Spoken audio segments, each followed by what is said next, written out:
नमस्कार दोस्तों, मैं संतोष कुमार झा आज आपका संकल्प ट्यूटोरियल के यूट्यूब प्लेटफॉर्म पर एक बार फिर से स्वागत करता हूं। और आज के जितने भी हमारा जो सेगमेंट चल रहा है उसमें एक नया आपको भारतीय संविधान और राज्य व्यवस्था का जितना भी सिलेबस का पार्ट है उस पर आज हम लोग डिस्कस करने आए हैं। उसे एक अच्छे तरीके से हम लोग देखेंगे किस किस चीज से कितने कितने प्रश्न हमारे एग्जाम में बनते हैं, कौन कौन सा ऐसा टॉपिक है जो हमारे लिए सबसे ज्यादा इंपॉर्टेंट है। बहुत जगहों पर बहुत सारे प्रतियोगी परीक्षाओं में सबसे मेन सब्जेक्ट के रूप में भारतीय संविधान और राज्य व्यवस्था क्वेश्चन पूछा जाता है। तो उसी के रिगार्डिंग आज हम लोग सिलेबस लेके आए हैं। तो आज हम लोग एक एक करके सिलेबस के बारे में, उनकी बारीकियों को बारे में देखेंगे और अच्छे तरीके से समझेंगे कि हमें टू द पॉइंट, खासतौर यूपीपी या रेलवे या एसएससी के एग्जाम में, वनडे एग्जाम में कौन कौन से ऐसे क्वेश्चंस होते हैं, कौन कौन से ऐसे टॉपिक होते हैं जो हमेशा रिवाइज होते हैं, उस पर हम लोग बात करेंगे। इसके अंदर कौन कौन से चीजें आपको पढ़नी है वो भी मैं आपको बताते चलूंगा, जिससे कि आपको समझने में आसानी हो कि इस चैप्टर के अंदर क्या ऐसा होगा जिसे हमें पढ़ने की आवश्यकता है। आई होप आपको दिख रहा होगा और यहाँ से इन चीजों को समझ के आपको तरीके से अपनी आगे सुचारू रूप से बढ़ाना हो।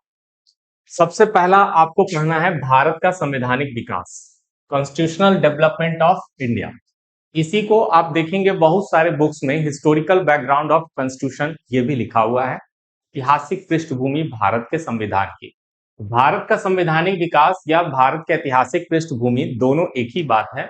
और इसके अंदर हम उन अधिनियमों को पढ़ते हैं जो अधिनियम ब्रिटिश सरकार के द्वारा शुरुआत में लाया गया था। ब्रिटिश सरकार ने जो शुरुआत में कुछ अधिनियम लाए थे उनको हम पढ़ते हैं और हम मानते हैं कि इसी प्रकार के विधान, अधिनियम या नियम के माध्यम से हमने भी संविधान की रचना को रखा है, संविधान की भूमिका हमारी भी तैयार हो पाए। सबसे पहले आप देखेंगे तो समझने के लिए हम आपको बता रहे हैं 1726 में सबसे पहला चार्टर आपको देखने को मिलेगा ब्रिटिश सरकार के द्वारा। सबसे पहली बार भारतीय परिपेश में रहने वाले जितने भी लोग थे उन्हें समझ में आया कि कुछ नियम, कुछ विधान, कुछ अधिनियम, कुछ राजपत्र लेख ऐसे होते हैं जिनको बड़े प्रशासन या बड़े हमारे ऊपर जो लोग बैठे हैं उनके द्वारा बोला गया है या दिया गया है और उसका पालन करना आवश्यक है। इस प्रकार की एक रीति, इस प्रकार की एक परंपरा सबसे पहले स्टार्ट हुई 1726 में, जिसे चार्टर अभिलेख कहा गया है, राज अभिलेख कहा गया है, लेकिन उसका आप उतना डिटेल नहीं पढ़ते हैं, 1773 से आप पढ़ते हैं। तो भारत का संवैधानिक विकास का मतलब ही यह है कि ब्रिटिश सरकार के द्वारा क्या किया गया हो, ऐसे अधिनियम लाए गए हों, विधान लाए गए हों जो शुरुआत से एकदम आए थे। भारत का संवैधानिक विकास, कॉन्स्टिट्यूशनल डेवलपमेंट ब्रिटिश सरकार के द्वारा में जो इंपॉर्टेंट आए हैं, जैसे कि सबसे इंपॉर्टेंट 1773 का जो ब्रिटिश सरकार के द्वारा सबसे पहले औपचारिक रूप से लाया गया एक रेगुलेटिंग एक्ट था, एक एक्ट कह लीजिए, अधिनियम कह लीजिए। उसके बाद ये निरंतर बढ़ता जाएगा, 1781 हो जाएगा, 1784, 1786, 1792, इसी प्रकार से बढ़ते हुए 1813, 1833, 1853, यहां तक ईस्ट इंडिया कंपनी जो ब्रिटेन की थी उनके द्वारा ये अधिनियम, नियम, कानून चलता हुआ आपको दिखेगा। जब भारत पर पूरा एक प्रत्यक्ष रूप से राज करने के लिए ब्रिटिश सरकार 1858 का चार्टर बनाती है, तो वहां से आप देखेंगे कि भारतीयों पर डायरेक्ट एक विधान या अधिनियम लागू होना शुरू हो गया से 1858 से 1858, 1861, इस प्रकार से पढ़ते हुए आएंगे। इंपॉर्टेंस बहुत सारे हैं उसमें, 1909, 1935, 1919, ये सारे अधिनियम आपको पढ़ने हैं। इसको हम लोग चर्चा करेंगे, अच्छे से देखेंगे। तो भारत का संवैधानिक विकास इसी अधिनियम के माध्यम से माना जाता है। उद्देशिका और नागरिकता दोनों चैप्टर्स को मैंने एक ही में लिख दिया है। हालांकि आप उद्देशिका पढ़ेंगे, प्रिम्बल जिसे प्रस्तावना भी बोलते हैं, और नागरिकता पढ़ेंगे तो नागरिकता में आपका इसमें एक चैप्टर छूटा हुआ है, वो मैं लिख दे रहा हूं आपको। उद्देशिका आपका संवैधानिक विकास के बाद दूसरा चैप्टर है उद्देशिका, और नागरिकता आपका तीसरा चैप्टर होगा। पहला चैप्टर आपका 1 से 4 तक संघ एवं राज्य क्षेत्र, ये आपको पढ़ना है। जो इसमें मिस है, जो मैं आपको बता दिया, उसे आप संवैधानिक विकास के और उद्देशिका के बीच में डाल लीजिएगा। यानी उद्देशिका के बाद आपका होगा संघ एवं राज्य क्षेत्र, संघ एवं राज्य क्षेत्र एवं विस्तार, सीमा विस्तार। उद्देशिका के बाद फिर 1 से 4 अनुच्छेदों में वर्णित है। 1 से 4 पूरे संविधान की बात करेंगे तो टोटल संविधान हमारा 395 अनुच्छेद, ठीक है, 22 22 भाग और 12 अनुसूचियों में वर्णित है। इसी को हम पढ़ते हुए अनुच्छेद में जब आएंगे तो सबसे पहले हमें 1 से 4 तक अनुच्छेद जो पढ़ना है वो हमें मिल जाएगा और चैप्टर का नाम होगा संघ एवं राज्य क्षेत्र। उसके बाद हमारा 5 से 11 तक नागरिकता, यानी अनुच्छेद 5 से 11 तक नागरिकता पढ़ना है, जिसमें भारत के नागरिक कौन होगा, भारत का व्यक्ति कौन होगा, किसे नागरिकता किस प्रकार से मिलती है, किस प्रकार से विदेशियों को नागरिकता मिलेगी, पाकिस्तान के लोगों के लिए कौन से नागरिकता का प्रावधान रखे गए, वो सारी चीजें आपको नागरिकता में देखने को मिलेगी। उसका सबसे इंपॉर्टेंट चैप्टर है फंडामेंटल राइट्स, जो बहुत सारी प्रतियोगी परीक्षाओं में इससे प्रश्न बनता है। 12 से 35 तक अनुच्छेद 12 से 35 तक टोटल आपको पढ़ना है, जो 12 से 35 तक फंडामेंटल राइट्स को, जिसमें 6 प्रकार के मूल अधिकार, 6 प्रकार के फंडामेंटल राइट्स के बारे में जानकारी आपको अच्छे से लेनी है, ठीक है, क्योंकि इसमें बहुत सारे अंदर भी देखेंगे तो सब पॉइंट्स बनाए गए हैं और उससे बार बार प्रश्न पूछा जाता है। फंडामेंटल राइट बहुत इंपॉर्टेंट है। उसके बाद आप आ जाएंगे नीति निर्देशक तत्वों पर, यह आपका 36 से 51 तक है। अनुच्छेदों में आप देखेंगे तो directive principle of state policy, ये राज्यों को एक निर्देश है, जैसे राज्य सरकार को संविधान के अनुसार एक निर्देश है, एक मार्गदर्शन है, जिसके माध्यम से वो अपने यहाँ के राज्यों के जनता के हित के लिए काम कर सके। इस प्रकार के एक मार्गदर्शन उनको प्रस्तुत किया गया है, जिसे हम नीति निर्देशक तत्व, डीपीएसपी इंग्लिश में बोलते हैं, शॉर्ट फॉर्म में नीति निर्देशक तत्व या directive principle of state policy कहते हैं। उसके बाद फंडामेंटल राइट्स है, जो हमारे पहले 10 और एक और जोड़ दिया गया 11 मूल कर्तव्य हमारे एक भारत के नागरिक होने के नाते हैं, उसके बारे में आप पढ़ेंगे। और अनुच्छेद है 51 क में। संघीय कार्यपालिका यहां से शुरू हो जाएगा। संघीय कार्यपालिका मतलब द यूनियन एग्जीक्यूटिव, इसमें आप राष्ट्रपति, महामहिम राष्ट्रपति के बारे में पढ़ेंगे, जो सबसे बड़ा पद है आपका, एग्जीक्यूटिव का सबसे बड़ा पद। उसके बाद संघीय विधायिका पढ़ेंगे, लोकसभा, राज्यसभा। फिर राज्य की कार्यपालिका एवं विधायिका पढ़ेंगे, यहाँ से विधानमंडल शुरू हो जाएगा। विधानमंडल और विधान परिषद के बारे में पढ़ेंगे। स्थानीय स्वशासन, लोकल सेल्फ गवर्नमेंट, ये बहुत इंपॉर्टेंट है। पंचायती राज व्यवस्था आपको इसी में पढ़नी है, पंचायती राज व्यवस्था और नगर पालिका, ये दोनों चीजें आप यहीं पे पढ़ेंगे। पंचायती राज व्यवस्था और नगर पालिका बहुत इंपॉर्टेंट है, इससे प्रश्न बहुत ज्यादा देखने को मिलता है। लोकल सेल्फ गवर्नमेंट में ही वो आ जाता है। भारतीय न्यायपालिका, द यूनियन जुडिशरी, यहां से आप देखेंगे।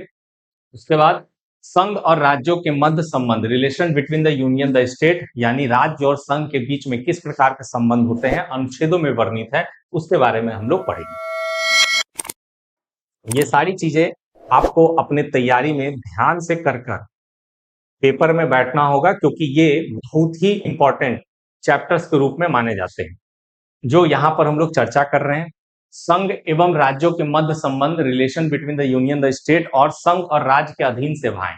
अब यहाँ पे जब आप आएंगे तो यूपीएससी, यहाँ पे आप देखेंगे आपको मिलेगा संघ और राज्य के अधीन कौन कौन सी सेवा, कौन कौन सी संस्था बनाई गई है, उसके बारे में हम लोग यहाँ पढ़ते हैं। The service under the union and state, ठीक है। उसके बाद इसी में आप पढ़ेंगे जैसे यूपीपीएससी, ये भी आपको मिलेगा। क्यों? क्योंकि देखिए एक संघ की लोकसेवा आयोग है और एक राज्य की लोकसेवा आयोग है, तो यहीं पर आपको वो अनुच्छेदों में वर्णित मिलेगा, ठीक है। अनुच्छेदों में 315 में आपको ये देखने को मिलेगा 323 तक। संघ और राज्य के अधीन में बहुत सारे, इलेक्शन कमीशन की बात आ जाएगी। इलेक्शन कमीशन आपको 324 से स्टार्ट हो जाएगा देखने को, ठीक है। इलेक्शन कमीशन यानी निर्वाचन कैसे होता है, निर्वाचन आयोग कैसे काम करते हैं, वो सारी चीजों के बारे में, यहाँ पर कौन अध्यक्ष होता है, कौन सदस्य, कितने सदस्य होते हैं, कितना कार्यकाल होता है, शपथ किसके सामने लिखते हैं, कौन नियुक्ति करते हैं, ये सारे विवरण आपको यहाँ पर। कुछ वर्गों के संबंध में विशेष प्रावधान, special provision relating to certain class, इसका मतलब यह है कि जो हमारे यहाँ एससी और एसटी और ओबीसी, ये तीन वर्गों के लिए जो विशेष प्रावधान रखा गया है, विशेष संस्थाएं बनाई गई है, आयोग बनाई गई है, उनके बारे में हम लोग यहाँ पर चर्चा करेंगे, जिसमें स्पेशल प्रोविजन रखा गया है कुछ राज्यों के लिए, कुछ राज्यों में निवास करने वाले कुछ जनजातियों के लिए।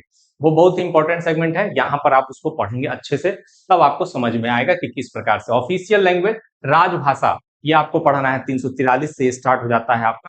उसके बाद राजभाषा में आप देखेंगे कि हिंदी की प्राधान्यता कितनी है हमारे किस किस क्षेत्र में, तो राजभाषा के बारे में।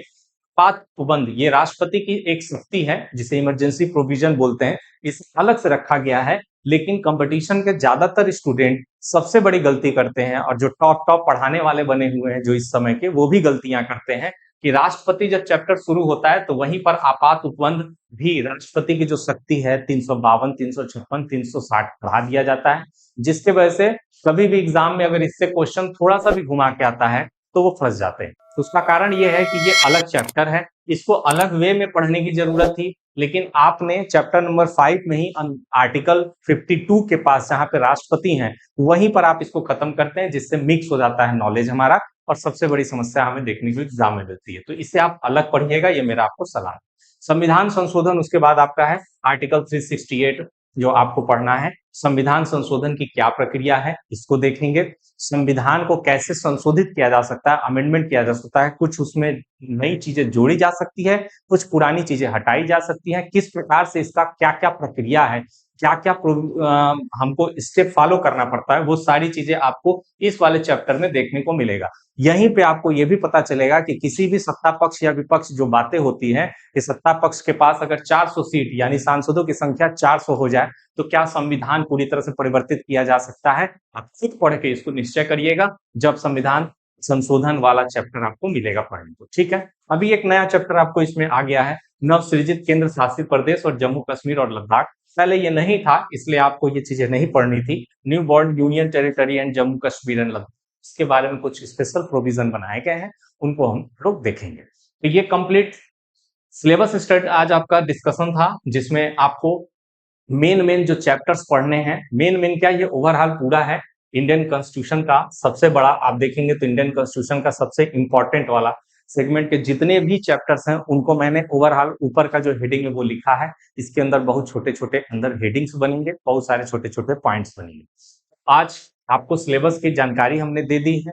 अब हो सकता है आज या कल में आपको इसका पहला चैप्टर मिल जाएगा, और मेरी उम्मीद है, मेरा आप पर भरोसा है कि आप अच्छे तरीके से इसको तैयार करते हुए, एमसीक्यू लगाते हुए मेरे साथ तैयारी में लगे रहेंगे और अपने उद्देश्य को जल्द से जल्द प्राप्त करेंगे।